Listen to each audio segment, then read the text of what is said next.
quero que você se apresente. Eu queria só contar como é que tudo surgiu aqui, né? Como é que essa história surgiu. Normalmente, até para você que não conhece os bastidores aqui do Papo em Alta, quando eu convido uma pessoa, eu faço um bate-papo para ver o que a gente vai conversar, vai falar. E o Luiz, eu estava pensando que eu ia falar sobre negócios com ele. Só que ele me contou uma história, e quando ele contou a história, meus olhos começaram a ficar lacrimejados, eu me emocionei, falei, não, para tudo. Então, é essa história que nós vamos contar, e o episódio de hoje, então, batizado de A História de Francisco. Então, eu quero passar 10 segundinhos a palavra inicial para o Luiz, para ele se apresentar, aí depois a gente emenda o nosso papo. Tá, eu só vou me ater aqui como o pai do Francisco hoje, tá? Quem quiser me conhecer, tem o link abaixo aí, é só entrar, que me conhece tanto de âmbito pessoal como profissional. E o que eu quero dizer assim, é impressionante como o astral ele comunha e reúne pessoas com a mesma intenção, e como eu estava falando antes até nos bastidores, é impressionante as datas, né? A data da árvore e a data que se fala também das pessoas com deficiência. A árvore, para mim, eu fui entender depois dos meus 5 pontos alguma coisa, que a árvore, ela na realidade é uma estrutura onde você pode pensar como a vida mesmo, né? Então, o nosso papo todo aqui começa com um bom terreno. E esse terreno fértil, onde eu plantei a semente, eu já venho pensando nesse terreno e tratando ele desde a minha adolescência, que é ser pai. E dentro dessa questão de ser pai, eu comecei a mentalizar isso aí lá atrás. Imaginava um filho, família, fazendo tudo que a gente tem que fazer, né? E surgiu o Fran nesse contexto todo. Eu acredito. Pode falar, Ana. Eu sei, não vou longe aqui. Eu só quero que vamos devagarzinho, porque eu quero que a coisa aconteça para as pessoas ficarem aqui conectadas com a gente. Tá. Você já falou uma coisa muito importante, inclusive seria a primeira pergunta, né? Você está comparando toda essa questão, fazendo uma analogia com a árvore e o seu desejo de ser pai. Uhum. E você hoje tem uma criança adotada, certo? Sim. Que é o Francisco. Uhum. Você, em que momento você começou a pensar em adoção? Porque você tinha esse desejo, então, né, de ser pai. Mas exatamente. Em que momento da sua vida, ou simplesmente surgiu a oportunidade? Eu quero que a gente possa ir falando devagarzinho, antes de chegar na história propriamente, mas para a gente ir buscando, né, da onde que está vindo essa questão. Tá. Eu vou continuar na analogia da árvore. Esse terreno eu não plantei sozinho. Eu tive a ajuda da minha esposa, que tem a mesma visão de ser mãe. Sim. Então esse plantio ficou fácil, porque desde a concepção do terreno, ou seja, juntamos para para fertilizar esse terreno, a gente sempre quis um filho um biológico e um outro do coração. Isso já foi um acordo desde o início. Eu acredito que os casais, eles têm que, no início, quando quiser ter filhos, eu acho que eles têm que, de repente, avançar até mais, entender se só o biológico seria uma meta para eles, ou o que eles queriam. Porque quando a gente se juntou, a gente, desde o início, queríamos sempre o nosso biológico e o adotivo. Por causa do destino que nos impôs, tentamos ter o nosso biológico, mas como sempre foi um outro fator, que era a adoção, aí caminhamos essa jornada para a adoção. Mas a adoção, Mada, é uma questão muito muito particular de cada um, né? Eu acho que para você entrar nesse terreno, você realmente tem que estar querendo paternar ou maternar, sabe? E também enfrentar coisas que, de repente, a sociedade tem como estereotipos de, mas ele não é teu sangue, será que é aquele sangue ruim? Será que é isso? Será que é aquilo? E porque ainda existe isso, infelizmente, né? Sim. Então, a tua mente tem que estar blindada em relação a isso. Seja um parente próximo, seja um amigo, seja alguma opinião que esteja muito próximo do teu ciclo. E a partir do momento que você não ouve isso e segue teu coração, porque assim, ter filho é seguir coração, não é ter por ter, né? Uhum. É aquilo lá, você pega a sementinha, planta num bom terreno e cuida dela para começar a estruturar a tua árvore. Ter um bom tronco, começar os galhos crescerem, ter a folhagem, ter os frutos. Então, você tem que estar muito bem, saber muito o que você quer em relação à adoção, né? Você está falando coisas tão assim impressionantes, né? Você falou da questão que sempre também houve o desejo do biológico e do filho de coração. Exatamente. Não é que, não posso ter o biológico, então vou pensar no outro. Não, já era uma decisão, os dois, né? Exatamente. Sentido, né? Então isso é muito bacana. Só para ilustrar aqui, eu morei em Brasília de 2011 a 2015. E num determinado momento eu pensei em adoção e entrei num site lá que era específico de Brasília, não me lembro nem qual foi, e fiz uma pesquisa rápida. Eu fiquei impressionada com o número de crianças em situação de adoção, mas que até o próprio site disse sim, que tinham poucas condições de ser adotadas. Porque ou era deficiente, e hoje nós estamos nesse dia, né? Ou era deficiente, ou já era mais ou menos grandinho, né? Passava dos 7 anos. Eu me lembro até que eu li o caso de uma menina que tinha 15 anos. Só para resumir rapidinho, eu passei a noite chorando, porque eu fui fazer isso de madrugada. Eu passei a madrugada chorando, porque infelizmente nós aqui no Brasil ainda temos muitas crianças que estão aí precisando de um coração amoroso, que acolha com amor, né? Mas aí, voltando na tua história, Luiz, pensando toda essa questão aí, o biológico chegou no momento em que vocês não podiam ter. Exatamente. E aí ficou mais forte a questão da adoção. Na realidade, o biológico, ele chegou num ponto que não queria porque assim, você sofre demais, né? Porque dependendo muito da vontade que você tem, você vê as coisas indo e não concretizando, tá? Para não falar em outras palavras, elas não vingavam, entendeu? Então, foram várias tentativas e várias frustrações, mas assim, a nossa maturidade em relação a tudo isso, e encarar, falar, não, tá, aconteceu de novo, vamos tentar mais uma vez, né? A gente estipulou um limite para isso, né? Porque assim, tanto o homem, mas mais a mulher que sofre demais. Sim. Porque ele tentou fertilização in vitro e por aí foi, entendeu? Então é muito remédio, muita coisa. E a gente falou, não, agora a gente vai para a opção que a gente tinha, os outros 50%. E surgiu.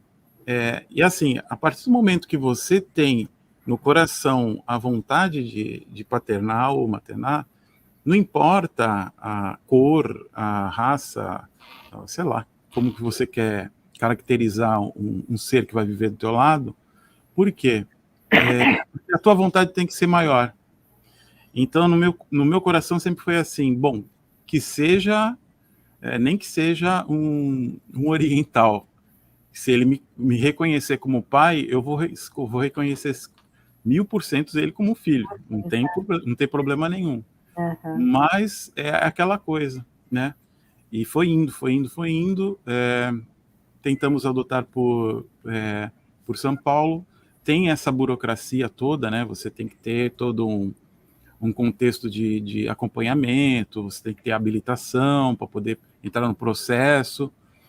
É uma jornada, né, Luiz? É uma jornada. E então a gente optou fazer pelo Rio, que era mais curto. Só que para isso morávamos em São Paulo, né?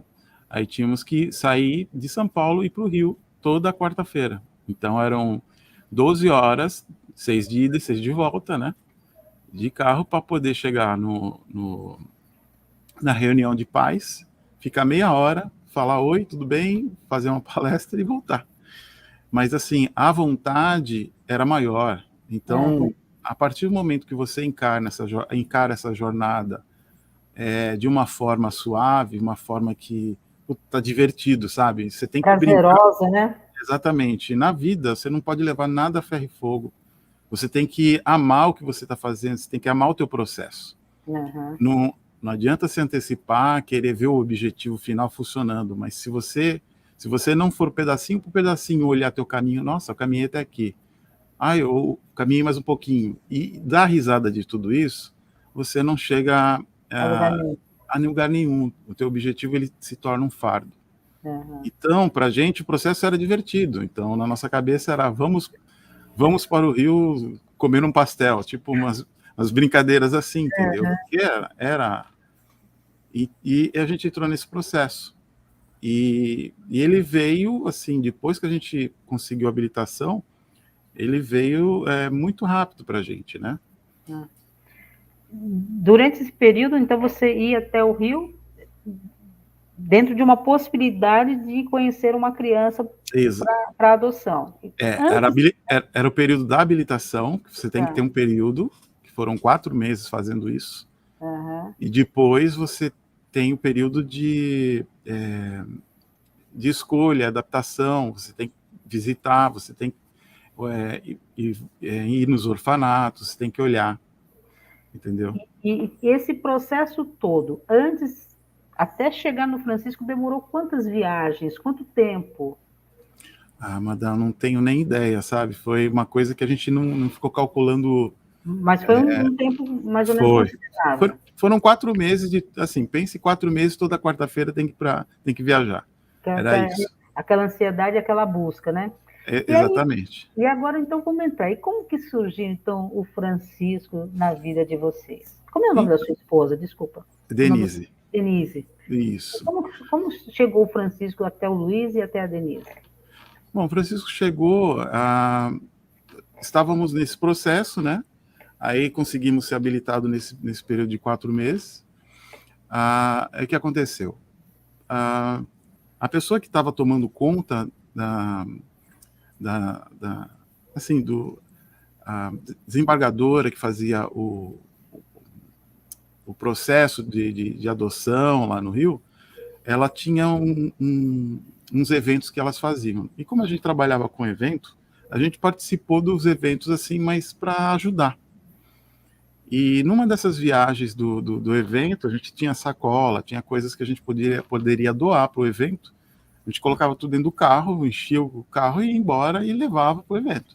E numa dessas a gente conheceu a juíza nesse período. Mas só que nós não sabíamos que ela era a juíza que fazia, carimbava e mandava em tudo, né? E a gente contou no nosso desejo, que nem eu estou contando aqui, e dentro desse contexto ela se interessou e falou, nossa, mas gostei de vocês, tá bom. Depois e continuamos fazendo os eventos e tudo mais. E com isso ela se tornou uma amiga nossa, assim, como se dizer, ela gostou tanto da gente que ela se tornou uma amiga, uma admiradora, assim, de longe, né? Então ela estava fazendo umas coisas de longe, tipo, eu vou ver se tem alguns... Aí porque ela perguntou o perfil, o que a gente queria, e ela aprontou com a gente, começou a buscar com a equipe dela, sem falar nada pra gente. Aí um belo dia, a gente estava viajando, alguma coisa assim, ela estava na Patagônia, você vê. Aí ela ligou do celular, mandou uma mensagem para Denise, falou, ó, tem um menino negro, um africano, 3 para 4 anos, está num abrigo, e se vocês não forem visitar ele, ele pode ser deportado, porque ele já estava há 2 anos e meio aqui no Brasil. Então tem um período de busca para isso, e se ele não se enquadrasse, eles iriam deportar ele. E o que aconteceu? Ela falou, não, a gente vai. E foi a primeira vez que a gente pegou um avião e foi direto lá para o orfanato. A gente foi voando. Pegar 6 horas de Dutra, né? Literalmente a gente foi voando, sabe? 40 minutos parecia uma eternidade. Então, chegamos lá, nossa, aí foi aquela coisa, né? Trouxeram ele, olhamos assim, nossa, mas 3 anos desse tamanho, grande, né? Aí foi a paixão à primeira vista, sabe, Mar? É aí que acontece. Aí Denise deu um chocolatinho para ele desconfiado. Até então, a gente achava que ele não olhava para a gente por conta da etnia, ou do abandono, aquela coisa toda, né? E com isso ele se aproximou da gente. A gente continuou visitando. E nessas visitas chegou um certo momento que a gente falou, não dá, ele tem que, vamos ver como ele fica com a gente, né? Aí foi um dia que a gente foi até numa época de carnaval, a gente falou, tá, vamos voltar, vamos levar ele para São Paulo e vamos ver o que acontece. Aí trouxemos ele, aí tinha que devolver ele pro abrigo, né? Mas nesse devolver a gente falou, não, ele tá aqui, o que dá para fazer? Aí a gente conseguimos uma pessoa responsável lá, uma advogada lá no Rio, que fez todo o trâmite de papelada, então a gente trouxe ele, de lá para cá ele está com a gente até hoje, entendeu? E foi bem isso que aconteceu. Mas nesse período todo aí tem algumas histórias aí importantes para a gente contar hoje aqui, né? Quando você falou agora que ele tinha essa timidez, né? Uhum. Vamos chamar de timidez aqui agora, de não olhar nas pessoas, e vocês ficaram assim, mas será que é porque é o costume, de onde ele veio, ou terá sido o abandono? Ele foi abandonado. Isso, foi. Conta para nós um pouquinho dessa questão do abandono e como que você começou a notar que poderia mudar essa questão dele olhar para vocês. Ele foi abandonado no aeroporto, né? Como eu já tinha dito antes. E de lá... Mim, né? Não para o pessoal que está assistindo. Exatamente. E de lá ele foi levado direto para um abrigo. E era um abrigo onde tinham crianças com estágio terminal de HIV. Tá? Puxa. Ele estava dentro desse contexto. E o que acontece? E nesse período que a gente pegou ele e ficou com ele, a gente notou que ele não olhava, e ele ficava com estereotipia, tipo, ele não falava, ele ficava com barulhos na boca, sonorização, tipo, ele ficava só, ele não expressava. A gente falou, nossa, mas que estranho, né? E nisso aí a gente começou a levar ele numa fono para poder ver o que a fono falava para a gente, o que seria o diagnóstico. Uhum. Aí a fono cheio, depois de um mês e meio, a fono cheia de dedos com a gente, né? Falou, acho melhor vocês levarem ele para um especialista, porque me parece que ele tem alguma coisa. E nesse meio termo, a gente tentou, na época, porque ela comentou que poderia ser autismo, né? Aí, nesse meio termo, a gente procurou o Dr. Salomão, que era o mais bambambam na época de autismo no Brasil. Não conseguimos clinicar com ele. Uhum. E o que aconteceu? A gente começou a tratar com outra neuro, doutora Valeriana. Ela ministra até algumas coisas nas universidades, na USP, né? Eu não sei se ela está mais lecionando, mas ela virou e falou, nossa, ele tem autismo sim, ela constatou autismo sim, mas o autismo que ela constatou era por trauma, né? Por trauma, por ser abandonado, aquela coisa toda, e ela falou, rasgo meu diploma por conta disso. Então, foi um autismo adquirido, né, que ele teve. Ou seja, então, quando ele nasceu, ele não tinha. Isso em razão disso? Provavelmente não. A gente não, o rasgou o diploma dela. a gente não consegue saber isso porque não tem como, né? Uhum. Já chegou para a gente com mais idade, então não tem como saber. Mas pela ótica dela deve ter sido isso. Exatamente. Tá. Luiz, quando você conheceu ele, você falou que ele tinha de 3 para 4 anos. Quando ele saiu do abrigo e foi ficar aos teus cuidados, não tinha nenhum documento médico, porque 3, 4 aninhos, a criança já fala alguma coisa, né? E aí você está dizendo que ele ainda não falava direito. quando você pegou ele com 3, 4 aninhos, não tinha nenhum diagnóstico do abrigo com relação ao autismo, fala, nada? Não, ele, na realidade, ele veio tão cru, é aquilo que eu te falo da semente, né? Depende de onde você planta no terreno e trata. Eu digo que a gente, o Francisco hoje, ele tem um pouco de mim, tem um pouco da Denise, tá? Uhum. E a índole dele é os dois juntos. Porque ele tem, lógico, a personalidade dele, né? Mas a gente construiu ele, né? A gente reconstruiu ele. Porque quando ele estava com a gente, ele nem saber fazer fisiologicamente, as necessidades fisiológicas, ele sabia. Ele fazia nele mesmo e ficava tudo sujo, entendeu? Quando ele chegou, às vezes eu falo assim, é muito engraçado que para algumas pessoas, pequenos atos como esse, de você ouvir a tua descarga sendo acionada por uma criança dessa, é tão comum, né? Mas para a gente sempre foi uma vitória. Então, assim, quando ele chegou, ele não sabia fazer, não sabia sentar e fazer as necessidades, ele fazia agachado e em lugares que não podia. Aí coloquei uma privadinha, ensinamos ele, até o dia que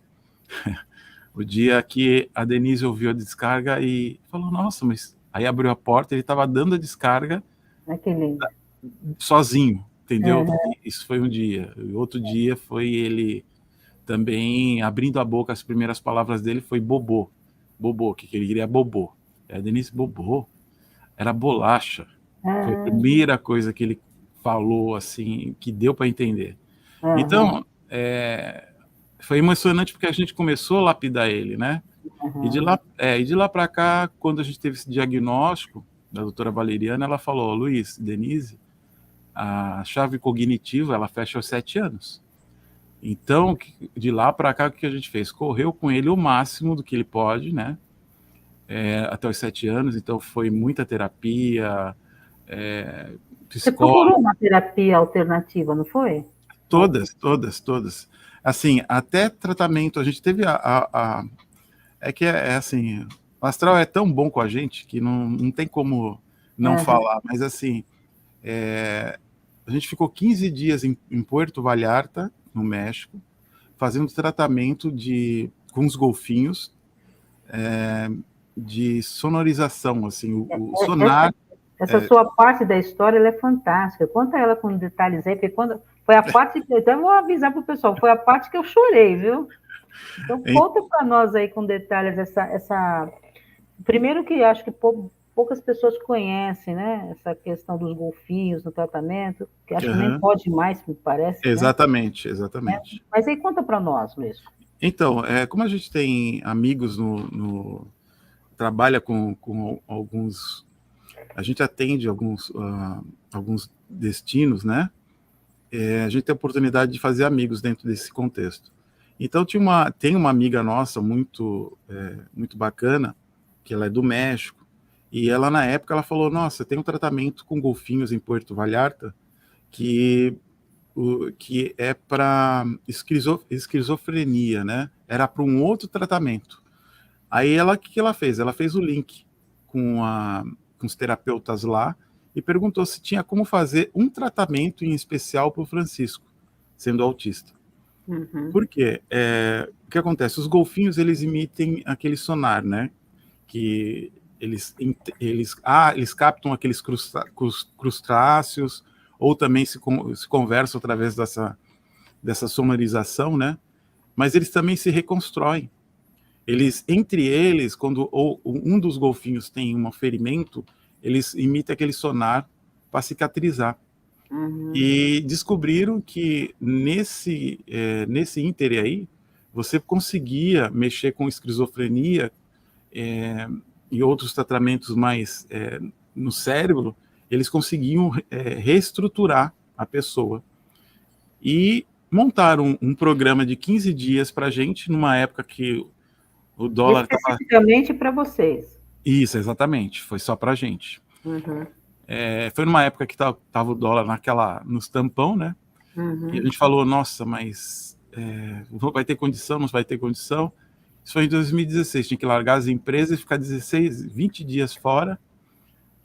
Aí a gente falou, não, a gente vai. Larga tudo e é por ele a gente vai. Por ele a gente faz tudo, não tem jeito. E nós fomos assim, chegamos lá, nos primeiros 3 dias, a gente não notou muita diferença, né?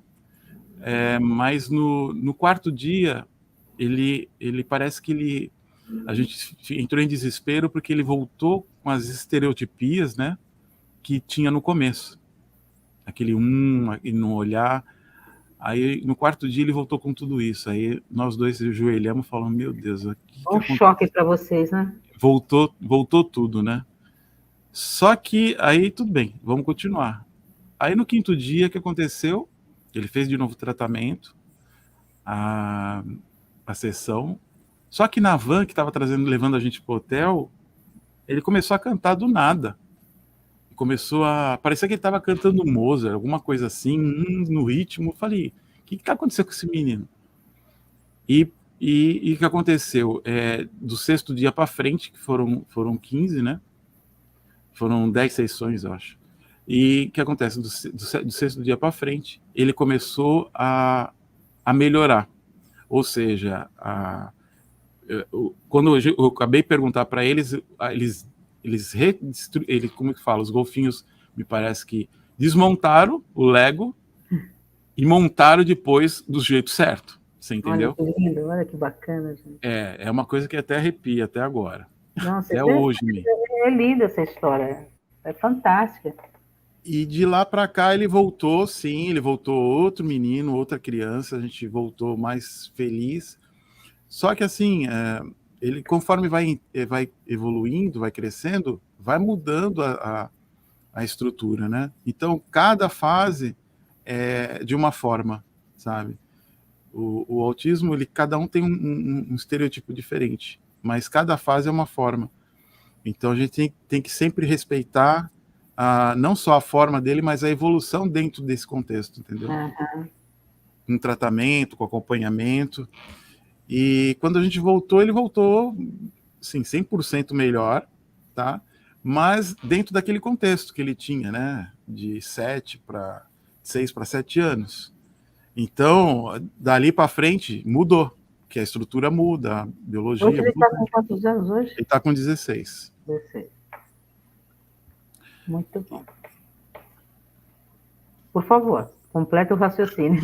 Tá. E o que acontece? Hoje o Francisco, ele é um menino que a gente tenta de todas as formas entender o que ele gosta mais, né? Então a gente tenta, eu acredito que os pais, eles primeiro, assim, um recado para os pais: não encare o filho deficiente como um problema, tá? Tem que encarar como um aprendizado. Senão vocês não vão evoluir, vão se frustrar. Uhum. Porque é muito frustrante você ver que às vezes você consegue alguma coisa e ele retorna, o retrocesso. Existe isso, tá? Então, assim, todo dia é uma batalha, todo dia é um insistir, todo dia é um novo dia. Assim, você aprende todos os dias com ele. Hoje é uma verbalização errada que você tem que corrigir, é um gesto, é um não atravessar. O Francisco, ele não é autônomo, totalmente autônomo, entendeu? Ele precisa de alguém acompanhando ele. Um menino de 16 anos, se for atravessar a rua, ele não sabe atravessar. Por mais que ele olhe, você fala, não, ele aprendeu a atravessar no sinal verde, mas quem falou para aquele ciclista não vir entrar na contramão? Ou aquele carro passar no sinal vermelho? Sim. Você entendeu? Porque eles são muito lógicos, eles são muito exatos. Então, ele tem que estar com alguém. Exatamente, ele não é funcional, né? Uhum. Então, é bem isso. E o bacana disso tudo é que a gente aprende, a gente está junto, a gente dá risada. Eu tento colocar ele para remar, ou para fazer exercício, ou para jogar bola. Então, a gente está tentando de várias formas. E recentemente, a minha grande preocupação sempre é, tá, eu me fui, Denise se foi, e ele vai ficar como? Então, minha luta hoje é entender como que a gente consegue colocar, não só o Francisco, mas outras pessoas, outras crianças no mercado de trabalho ou para sobreviver, tá? Então, eu me uno muito a várias associações que têm esse viés, né, para poder compreender e poder ajudar no que eu tenho, que é o meu conhecimento dentro dessa vivência. E hoje, assim, eu conheço várias pessoas também de mercado, de Bradesco, Itaú, são pais que são zelosos, mas falam assim, Luiz, caramba, eu não sei onde colocar meu filho, porque o mercado de trabalho não absorve ele.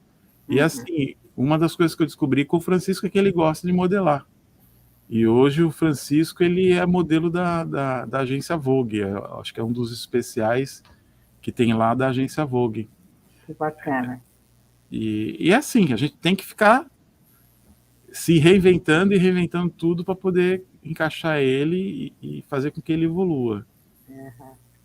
Acho que eu fiz bastante essa chamada na questão de vencer os obstáculos, né?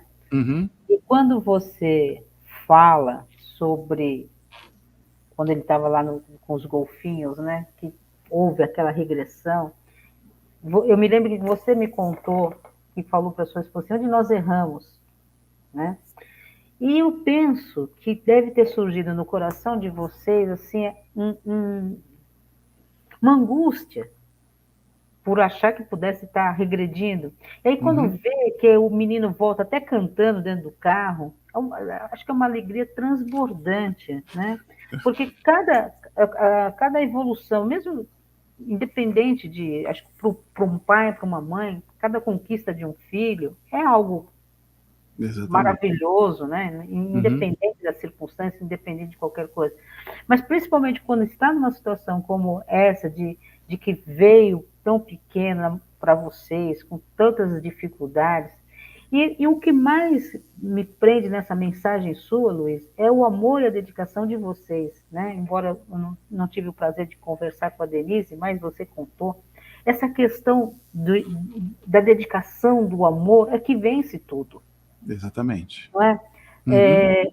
Quando eu contei aqui rapidamente que eu fiquei ali lendo, eram mais de 5.000 crianças que estavam em situação de adoção. Por quê? Porque não tem, muitas vezes, esse coração amoroso que independente se, como você falou, pode ser oriental, pode ser preto, azul, verde, amarelo, pode não. Exatamente. É o amor que vai acolher. Exatamente. Uhum. E aí, como se muitas, infelizmente, muitas pessoas, eu quero um loiro de olhos azuis, né? Isso. Uhum. Vai Uhum. se tornando cada vez mais difícil, mas as pessoas, todos querem o quê? O que você e a Denise deu ao Francisco, amor.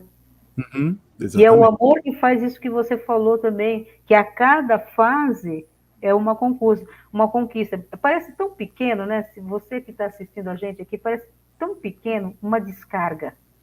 Apertar o negocinho da descarga e fazer um barulho. Uhum. Mas olha que coisa fantástica, você vê que é o progresso, não é o progresso tão somente como um fim, mas é o progresso do amor, Exatamente. é o progresso da insistência do amor, da dedicação. Então, Luiz, eu queria dizer que essa entrevista aqui, e até sabendo que o Francisco é um dos modelos da agência Vogue, que acho que isso também te enche a todos nós de orgulho, de saber que houve esse ultrapassar do obstáculo. Então, eu quero dizer que essa sua mensagem de hoje é uma mensagem inspiradora e que possa inspirar outras pessoas também a simplesmente acolher com amor. O Irã Exatamente. está dizendo que os olhos deles estão marejados, né? Então, o pessoal está comentando aí. Então, é isso. A gente fica realmente com olhos marejados de ver uma história tão linda. E que ele possa, a cada fase, aí, vencer mais e mais ainda. Nós estamos quase encerrando, você viu aí que o nosso diretor já colocou o tempo, e Aham. você já começou falando, mas eu queria que você terminasse de uma forma até um pouco mais enfática, falando com as pessoas que muitas vezes têm a oportunidade de adotar uma criança, pegando até o meu exemplo, que só em Brasília, naquela época de 2000, acho que deve ter sido 2013 que eu fiz essa pesquisa, tinham mais de 5 mil crianças em situações que jamais poderiam ser adotadas. Isso é dolorido. Então, eu queria que você encerrasse dando um recado para essas pessoas que têm condições de adotar e ficam escolhendo. Mas antes, o Cuca Jorge escreveu o seguinte: descobri que queria adotar depois de velho. Sonhei que adotava uma menina e fiquei triste quando acordei. Mas, Cuca, isso daí não tem idade, né, Luiz? Exatamente. Então, Luiz, o encerramento está com você. Obrigado, Mandar. A ideia de tudo isso que eu quero deixar aqui, sim, eu estou falando com o Luiz lá de trás, o Luiz adolescente, que o sonho dele de ser pai, o coração dele, permaneça não só na forma que ele expressa para as pessoas que têm desejo de ser pai ou mãe, que assim, não importa de onde venha, não importa qual é o perfil, não importa, sabe? Não é seguir a moda.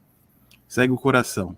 Se você colocar a intenção e sentir que é o momento, e a criança também tiver ali com a mesma energia, adota ela, porque aquele é o teu caminho, é a tua missão, sabe?